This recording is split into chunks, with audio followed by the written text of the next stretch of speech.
Let me ask you this. I read a lot about a lot of these unfunded public pensions, and they're all over the country.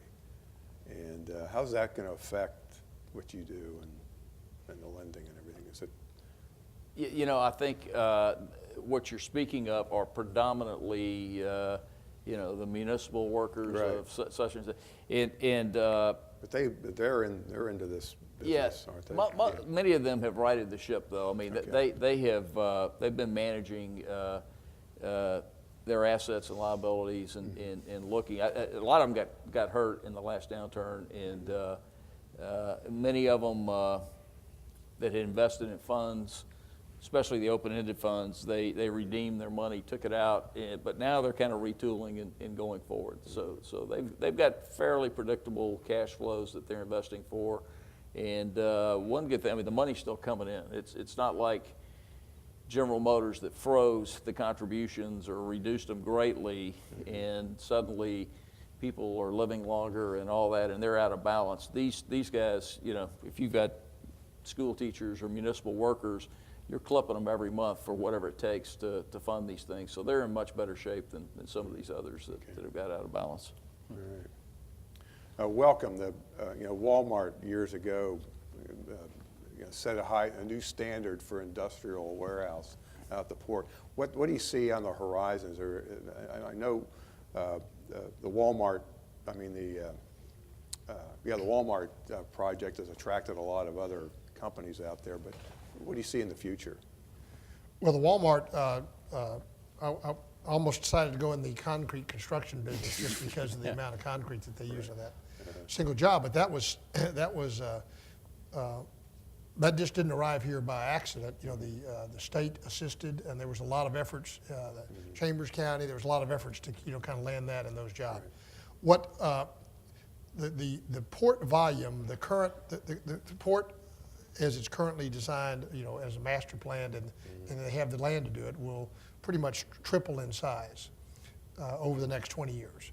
And so every time you add more ships in and containers in, that adds more infrastructure for rail, trucking, transloading kind of facilities.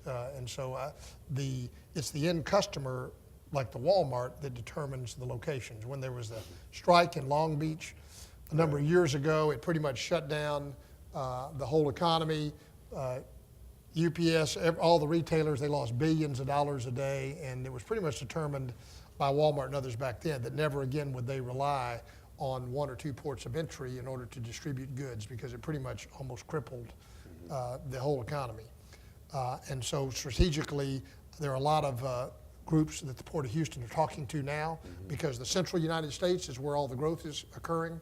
And so coming into the Port of Houston, taking everything up through the center of the United States from there will work. And the port's done a good job at attracting Target and others, and there's a lot more. We had the Rooms to Go kind of facility that's a distribution facility on the west side of town. Ashley Furniture's moved in, and there's a lot of other of those that the port are talking to, because all of those bring their product in through a port somewhere. Okay, great. Chip, back to you. Let's see. You got such interesting questions here. What do you think are some of the biggest challenges and changes for investors as the economy moves forward into the recovery stage? Well, I think really pricing risk and being able to kind of source opportunities. There hadn't been an incredible flood of product. And some of the things that were mentioned earlier. It's not like all these kind of bank-owned assets have hit the market. So again, I think there's going to be a premium on local market expertise to help people that are putting money into real estate assess risk. They need to be right this time. You gotta the lessons learned from the past, and I think it puts a greater emphasis on being able to source product to people that are seeking hard assets. Right. What do you see as the growth opportunities in the commercial real estate arena? Growth opportunities. I think that again, I'm sounding like a broken record here, but But I think in markets where people, want to be, where there's, prospects for job creation, prospects for, kind of, sustained, growth over a number of years, they're gonna look for people that can help them find those opportunities and operate those projects for them. And so I think the JLLs, the CBREs, the Transwesterns, the Midways, anybody that has local market expertise is going to do well in a market like Houston. That's why, we are long on making sure that we're now providing a significant bandwidth of services that people that are in the industry can come and have dedicated expertise on a number of different fronts. And so I think that's where the opportunity is. I see. And I think what's interesting about Houston is I think we're deep in expertise compared to other parts of the country. It's amazing how many firms, the ones he mentioned and others, that we're fortunate enough to have here in Houston that have a national presence, but are kind of based out of here. And so really for all you students out there, it's great to be in Texas and in Houston because we really have a lot of homegrown, great real estate. And they've all got great people. I mean, we really do. We're fortunate on that front. Okay, John, any comments? No, I tend to agree.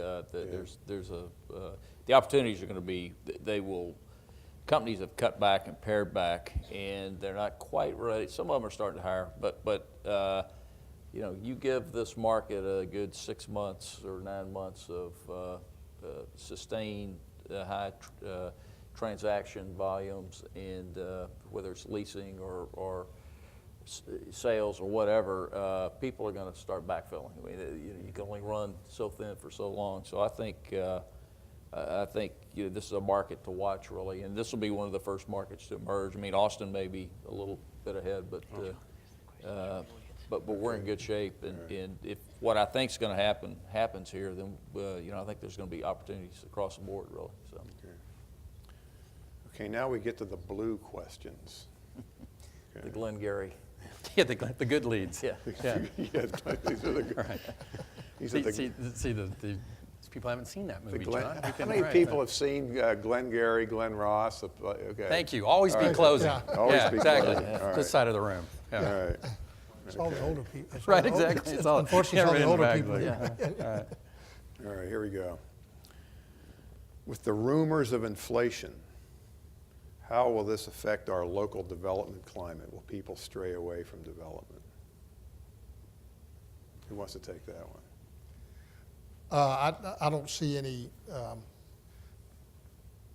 course, if you've developed, if inflation takes off, then that's a good thing. But I don't see any inflation in the near-term future on the horizon. I think we're going to see they're going to keep interest rates down, and I think it's going to be another at least into 2012 before any inflation of any substance. Yeah, kicks in. rumors of inflation aren't going to do anything for the market. I mean, when inflation injects itself, that's when you'll find an appetite for real estate. And but the economy's also got to be. The economy's got to be moving to the point where we're backfilling, we're leasing up, we're absorbing space, and there's demand for new product at that point in time. Yeah, and I disagree slightly. I think it again, people are going to want to own hard assets, and the cycle to build an office building, it takes a while, and so I think it's again, owning hard real estate assets is going to be a good thing, and I think development will return a lot quicker than people think. Okay. Can I ask you a retail real estate question? No. Is that okay? Yeah, You sure. handle Yeah. Okay. No, we can.